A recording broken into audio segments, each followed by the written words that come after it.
Hey guys, it's Maria with Meet Me at Zero, and I want to thank you for liking, sharing, subscribing to my YouTube channel, for the conversations, for the love, for the support. It's been a long day. I am almost ready for bed at 6:27. I wanted to do a short video today, and I've been thinking lately about who told you. There is so many people who grew up in church who have listened to the religious patterns, talk, and behaviors, maybe from your parents, from your circle, from your family, friends, environment. And you rather not serve God because you're never going to reach a certain level that they told you you're supposed to reach, or you're supposed to look like this, or you're supposed to give this up or that up. Who told you that you couldn't serve God? Who told you that you aren't good enough to talk about the goodness of God? There isn't anything out of the reach of the grace of God. You know, we have a lot of religious people that know the talk, the lingo. They grew up in church. Trust me, I know it. And I'm not the same person I was 5 years ago. I'm not the same person I was a year ago. And when you actually check yourself, and when you work on self-control, the fruits of the spirits, you really learn to love yourself and have grace also for other people, to not judge harshly, to allow God to do his thing. And, you know, as for me, there's people that will remind me, you've been married 3 times, and I don't care. I reached a point that it's like, and what have you done 3 times or more that's a sin? So who told you you could not be on assignment for the kingdom? Your story, however awful, matters to someone who's going through something.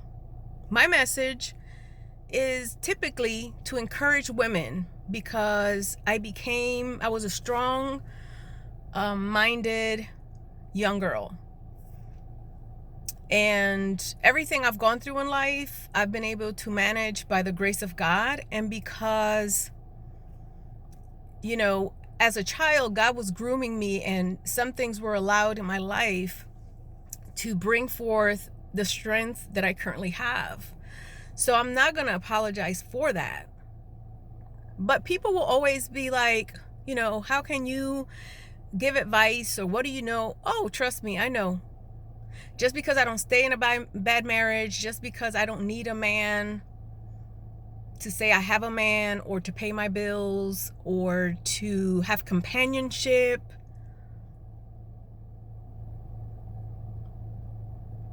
Who told you that you were not worthy of belonging in the kingdom? And my message is not for everybody. Sometimes it's just the one person that my message will resonate with someone. You're never too far gone. There's nothing that you've done sin-wise that God has great purpose for your life, regardless of how people treat you, how people see you. We're all on this path together. Sometimes we act like we're better than because we know Bible better than, but we don't practice what the Bible says. So the application is actually more important than knowing. Because when you know and you don't practice, you're sinning.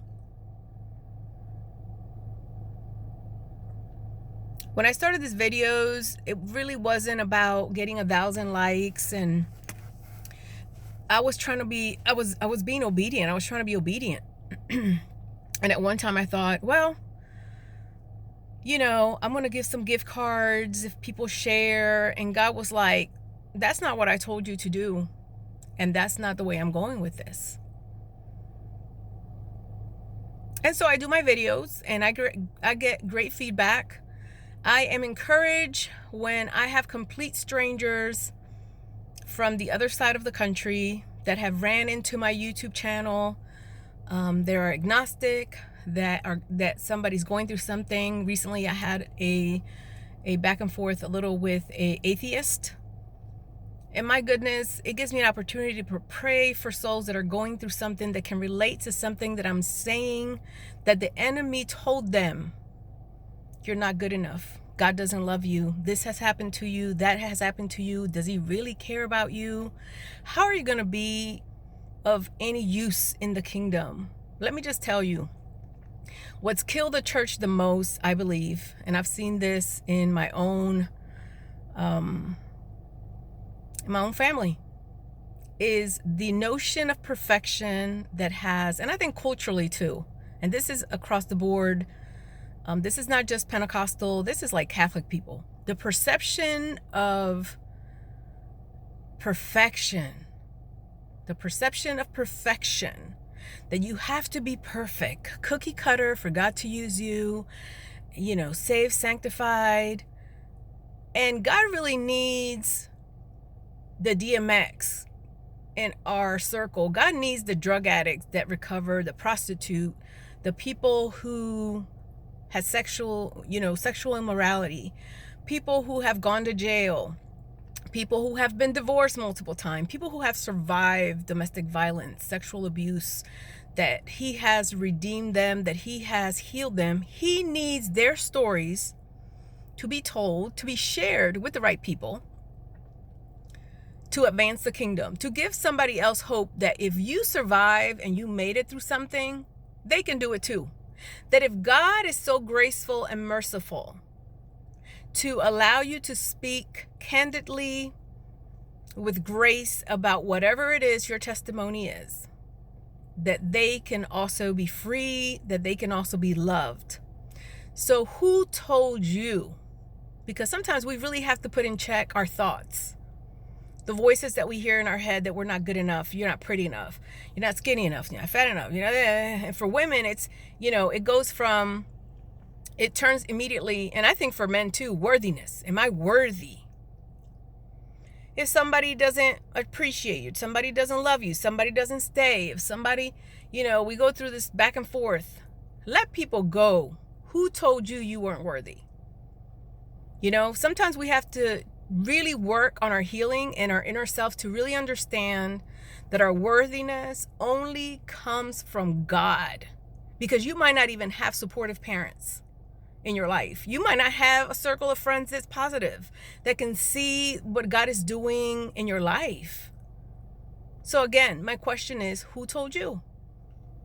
And anytime you find yourself questioning your worth, where God is taking you, how far you've come, is it worth it? Why? Take a moment to pause. Take a moment to meditate, to talk to God, and to get a refresh on what he's laid in your heart and your soul, what he told you he's doing for you in this season or the next season, or what he's preparing you for. And get grounded. Get grounded again. But it's you and God. Don't let anybody take your joy, your blessing, and what God is doing for you. Gratitude is everything. And appreciating every step of the way, of the walk, of where you've been, how far you've come, and just loving yourself in the process. So just like Adam and Eve, when God told them, when the devil was telling them stuff, and God said, who told you? Remind yourself, who do you belong to? Who created you? Who has saved you so many times? Who has spared your life? Who has given you joy? Who has healed you? Who is walking through this with you? And extend yourself some grace and mercy and love. And that way you can do the same for other people. You have a good night. Be a blessing to someone. And stay grounded. Who told you?